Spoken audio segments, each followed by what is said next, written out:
Point number one. When you hear someone longing for the good old days, take it with a grain of salt. Take it with a grain of salt. We live in a great nation, and we are rightly proud of our history. We are beneficiaries of the labor and the grit and the courage of generations who came before. But I guess it's part of human nature, especially in times of change and uncertainty, to want to look backwards and long for some imaginary past when everything worked and the economy hummed and all politicians were wise and every child was well-mannered and America pretty much did whatever it wanted around the world. Guess what? It ain't so. The good old days weren't all that good. Yes, there have been some stretches in our history where the economy grew much faster or when government ran more smoothly. There were moments when, immediately after World War II, for example, or at the end of the Cold War, when the world bent more easily to our will. But those are sporadic, those moments, those episodes. In fact, by almost every measure, America is better and the world is better than it was 50 years ago, or 30 years ago, or even 8 years ago.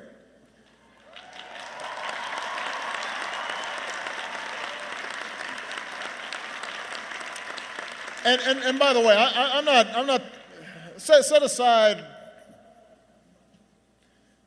150 years ago, pre-Civil War. There's a whole bunch of stuff there we could talk about.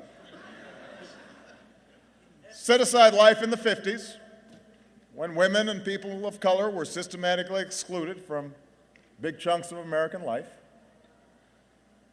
Since I graduated in 1983, which isn't that long ago, I'm just saying. Since I graduated, crime rates, teenage pregnancy, the share of Americans living in poverty, they're all down. The share of Americans with college educations have gone way up. Our life expectancy has as well.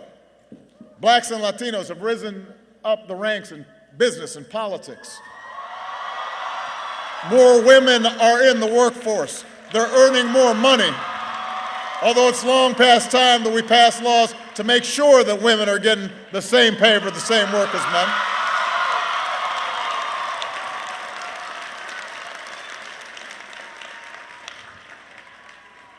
Meanwhile, in the 8 years since most of you started high school, we're also better off.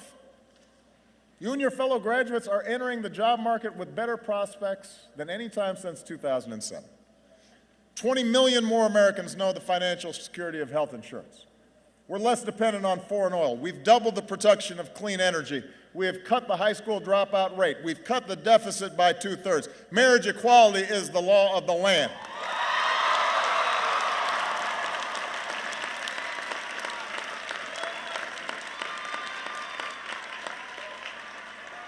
And just as America's better, the world is better than when I graduated. Since I graduated, an iron curtain fell. Apartheid ended. There's more democracy. We virtually eliminated certain diseases like polio. We've cut extreme poverty drastically. We've cut infant mortality by an enormous amount. Now, I say all these things not to make you complacent. We got a bunch of big problems to solve. But I say it to point out that change has been a constant in our history, and the reason America's better is because we didn't look backwards. We didn't fear the future. We seized the future and made it our own. And that's exactly why it's always been young people like you that have brought about big change. Because you don't fear the future. And that leads me to my second point. The world is more interconnected than ever before, and it's becoming more connected every day. Building walls won't change that.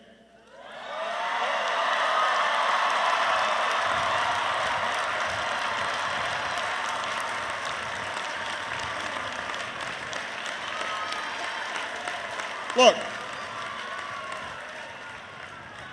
as president, my first responsibility is always the security and prosperity of the United States.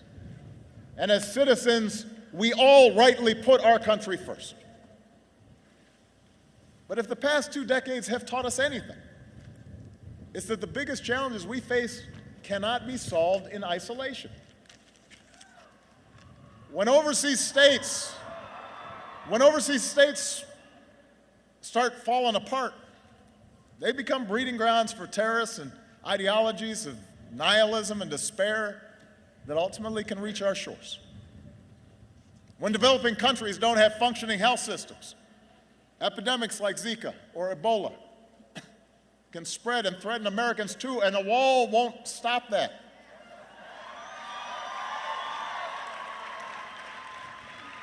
If we want to close loopholes that allow large corporations and wealthy individuals to avoid paying their fair share of taxes, we've got to have the cooperation of other countries in a global financial system to help enforce financial laws. The point is, to help ourselves, we got to help others. Not pull up the drawbridge and try to keep the world out.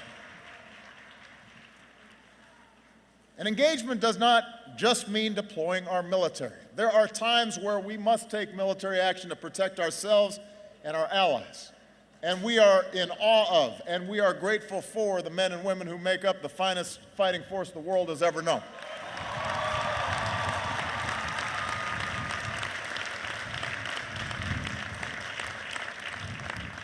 But I worry if we think that the entire burden of our engagement with the world is up to the 1% who serve in our military. And the rest of us can just sit back and do nothing. They can't shoulder the entire burden. Engagement means using all the levers of our national power and rallying the world to take on our shared challenges. You look at something like trade, for example. We live in an age of global supply chains and cargo ships that crisscross oceans and online commerce that can render borders obsolete.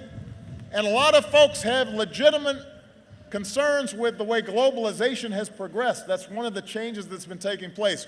Jobs shipped overseas, trade deals that sometimes put workers and businesses at a disadvantage. But the answer isn't to stop trading with other countries.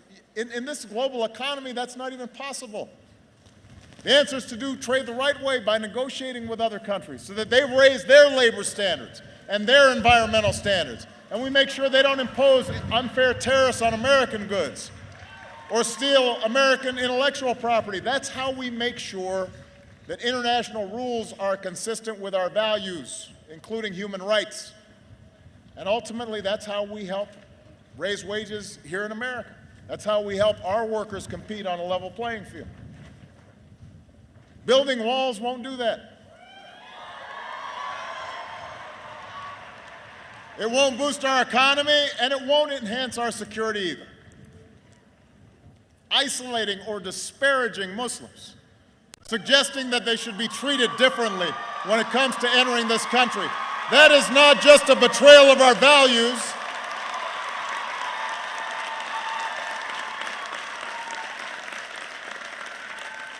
That's not just a betrayal of who we are. It would alienate the very communities at home and abroad who are our most important partners in the fight against violent extremism. Suggesting that we can build an endless wall along our borders and blame our challenges on immigrants. That doesn't just run counter to our history as the world's melting pot.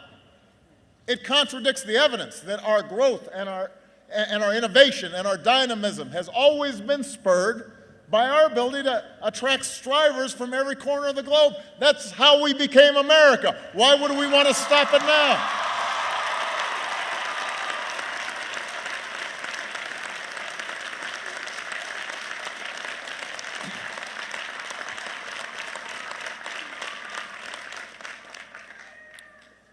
Can't do it. Which brings me to my third point. Facts evidence, reason, logic, an understanding of science. These are good things. These are qualities you want in people making policy. These are qualities you want to continue to cultivate in yourselves as citizens.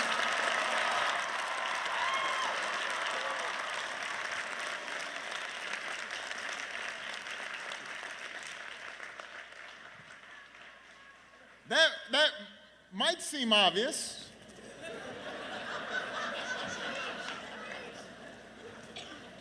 That's why we honor Bill Moyers or Dr. Bernal. We traditionally have valued those things, but if you were listening to today's political debate, you might wonder where this strain of anti-intellectualism came from. So class of 2016, let me be as clear as I can be. In politics and in life, ignorance is not a virtue.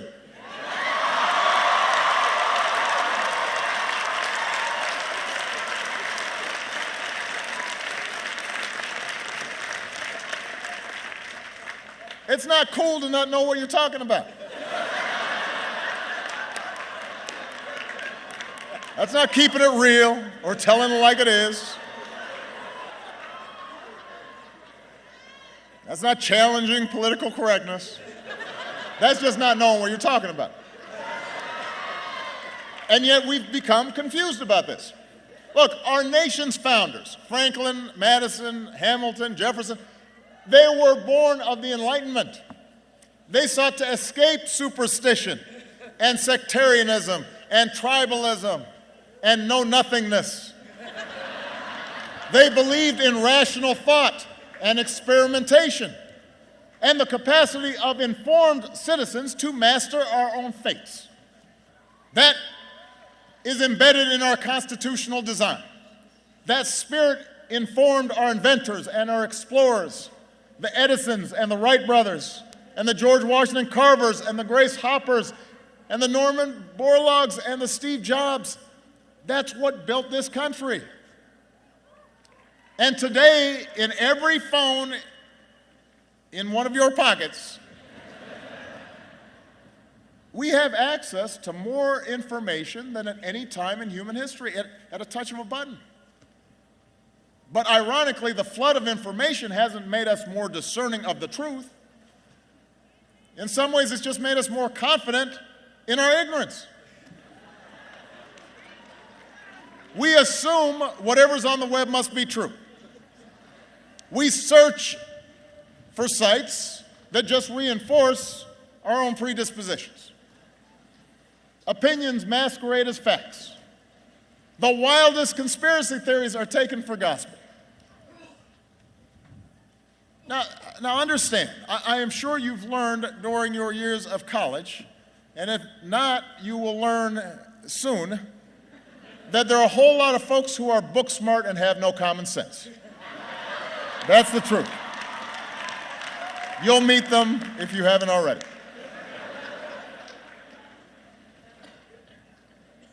So the fact that they got a fancy degree, you got to talk to them to see whether they know what they're talking about. Qualities like kindness and compassion, honesty, hard work, they often matter more than technical skills or know-how. But when our leaders express a disdain for facts, when they're not held accountable for repeating falsehoods and just making stuff up, while actual experts are dismissed as elitists, then we've got a problem. It's interesting that if we get sick, we actually want to make sure the doctors, like going to medical school, they know what they're talking about. If we get on a plane, we say we really want a pilot to be able to pilot the plane.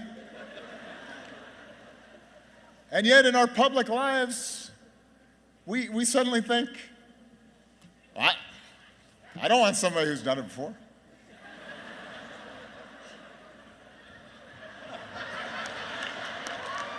Look, the rejection of facts, the rejection of reason and science, that is the path to decline. It calls to mind the words of Carl Sagan, who graduated high school here in New Jersey. He said, "We can judge our progress by the courage of our questions and the depths of our answers, our willingness to embrace what is true rather than what feels good." The debate around climate change is a perfect example of this. Now, I recognize it doesn't feel like the planet's warmer right now. I understand. There was hail when I landed in Newark.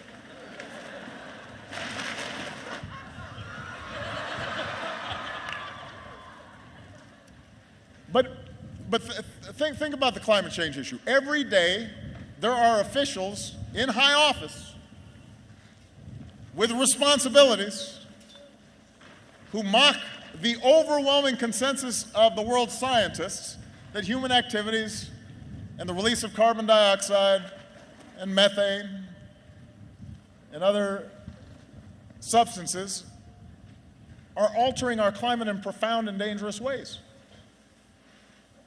A while back, you may have seen a United States senator trotted out a snowball during a floor speech in the middle of winter as proof that the world was not warming. I mean, listen, climate change is not something subject to political spin. There is evidence. There are facts. We can see it happening right now. If we don't act, if we don't follow through on the progress we made in Paris, the progress we've been making here at home, your generation will feel the brunt of this catastrophe. So it's up to you to insist upon and shape an informed debate. Imagine if Benjamin Franklin had seen that senator with the snowball, what he would think. Imagine if your fifth grade science teacher had seen that.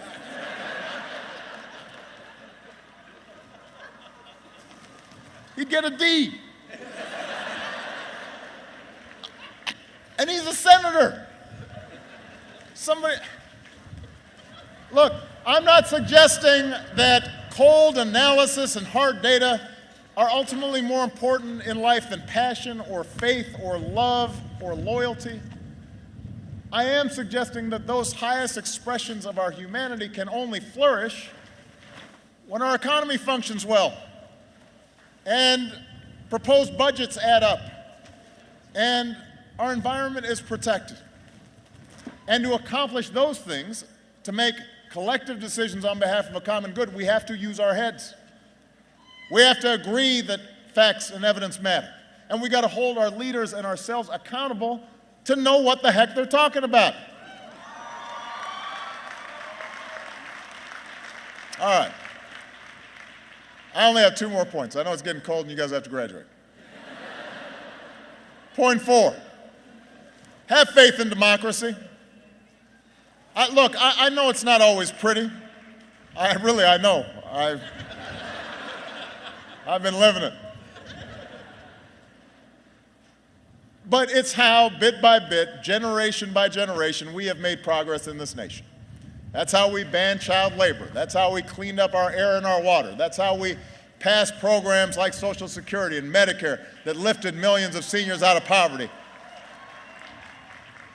None of these changes happened overnight. They didn't happen because some charismatic leader got everybody suddenly to agree on everything. It didn't happen because of some massive political revolution occurred.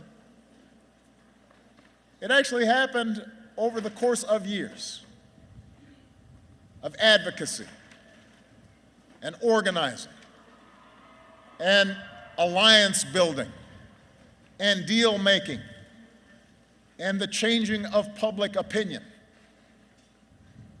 It happened because ordinary Americans who cared participated in the political process. So,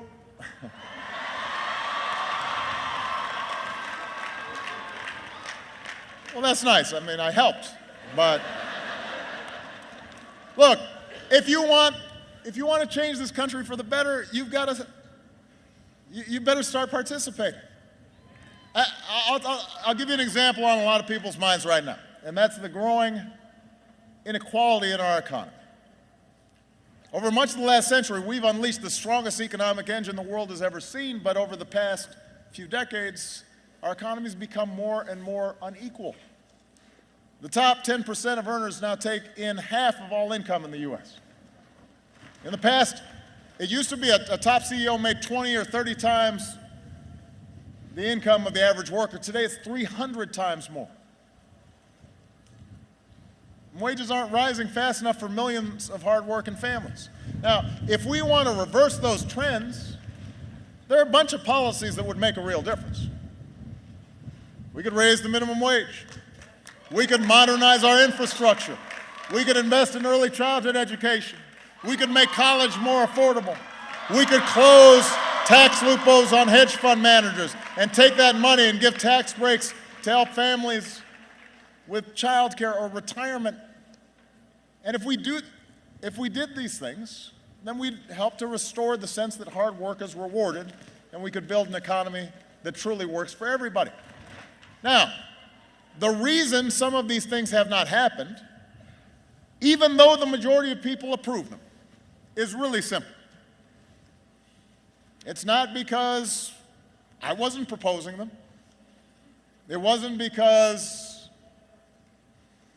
the facts and the evidence showed they wouldn't work. It was because a huge chunk of Americans, especially young people, do not vote. In 2014, voter turnout was the lowest since World War II. Fewer than 1 in 5 young people showed up to vote. 2014. And the 4 who stayed home determined the course of this country just as much as the single one who voted, because apathy has consequences. It determines who our Congress is. It determines what policies they prioritize. It even, for example, determines whether a really highly qualified Supreme Court nominee receives the courtesy of a hearing and a vote in the United States Senate. And yes, big money in politics is a huge problem. We've got to reduce its influence. Yes, special interests and lobbyists have disproportionate access to the corridors of power. But contrary to what we hear sometimes from both the left as well as the right, the system isn't as rigged as you think, and it certainly is not as hopeless as you think. Politicians care about being elected, and they especially care about being reelected. And if you vote and you elect a majority that represents your views, you will get what you want.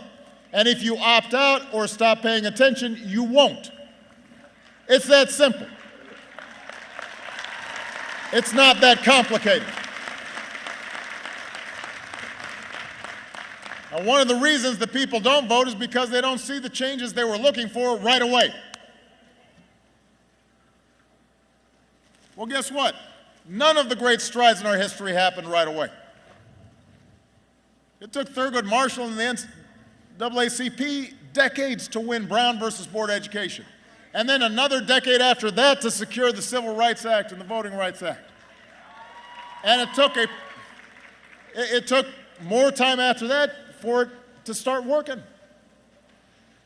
It took a proud daughter in New Jersey, Alice Paul, years of organizing marches and hunger strikes and protests and drafting hundreds of pieces of legislation and writing letters and giving speeches and working with congressional leaders before she and other suffragists finally helped win women the right to vote. Each stage along the way required compromise. Sometimes you took half a loaf. You forged allies. Sometimes you lost on an issue and then you came back to fight another day. That's how democracy works. So you've got to be committed to participating, not just if you get immediate gratification, but you got to be a citizen full-time all the time. And if participation means voting, and It means compromise and organizing and advocacy. It also means listening to those who don't agree with you. I know a couple of years ago, some folks on this campus got upset that Condoleezza Rice was supposed to speak at a commencement. Now, I don't think it's a secret that I disagree with many of the foreign policies of Dr. Rice and the previous administration. But the notion that this community or the country would be better served by not hearing from a former Secretary of State or shutting out what she had to say, I believe that's misguided. I don't think that's how democracy works best, when we're not even willing to listen to each other.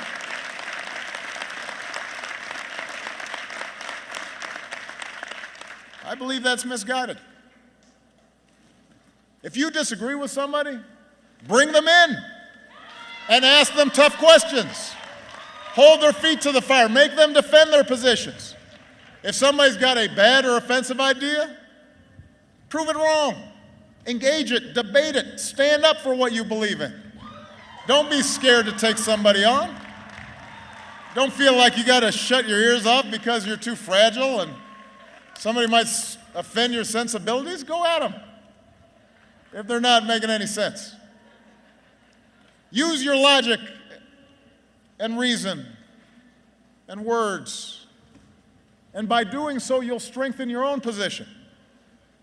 And you'll hone your arguments. And maybe you'll learn something and realize you don't know everything. And you may have a new understanding, not only about what your opponents believe, but maybe what you believe. Either way, you win. And more importantly, our democracy wins. So, anyway, I know, all right. That's it, class of 2016.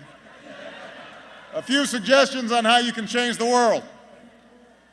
Except maybe I've got one last suggestion, just one. And that is, gear yourself for the long haul. Whatever path you choose, business, nonprofits, government, education, healthcare, the arts, whatever it is, you're going to have some setbacks. You will deal occasionally with foolish people. You will be frustrated. You'll have a boss that's not great. You won't always get everything you want, at least not as fast as you want it. So you have to stick with it. You have to be persistent. And success, however small, however incomplete, success is still success. I always tell my daughters, better is good. It may not be perfect, it may not be great, but it's good.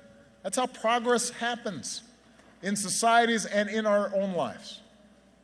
So don't lose hope if sometimes you hit a roadblock. Don't lose hope in the face of naysayers. And certainly don't let resistance make you cynical. Cynicism is so easy. And cynics don't accomplish much. As a friend of mine who happens to be from New Jersey, a guy named Bruce Springsteen once sang, they spend their lives waiting for a moment that just don't come. Don't let that be you. Don't waste your time waiting. And if you doubt you can make a difference, look at the impact some of your fellow graduates are already making. Look at what Matthew's doing.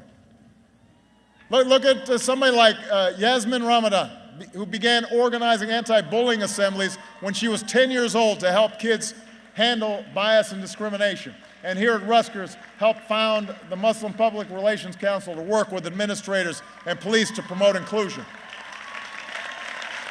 Look at somebody like Madison Little, who grew up dealing with some health issues and started wondering what his care would have been like if he lived someplace else. And so here at Rutgers, he took charge of a student nonprofit and worked with folks in Australia and Cambodia and Uganda to address the AIDS epidemic. Our generation has so much energy to adapt and impact the world, he said. My peers give me a lot of hope that we'll overcome the obstacles we face in society. That's you. Is it any wonder that I am optimistic? Throughout our history, a new generation of Americans has reached up and bent the arc of history in the direction of more freedom and more opportunity and more justice. And class of 2016, it is your turn now to shape our nation's destiny as well as your own. So get to work. Make sure the next 250 years are better than the last. Good luck. God bless you. God bless this country we love. Thank you.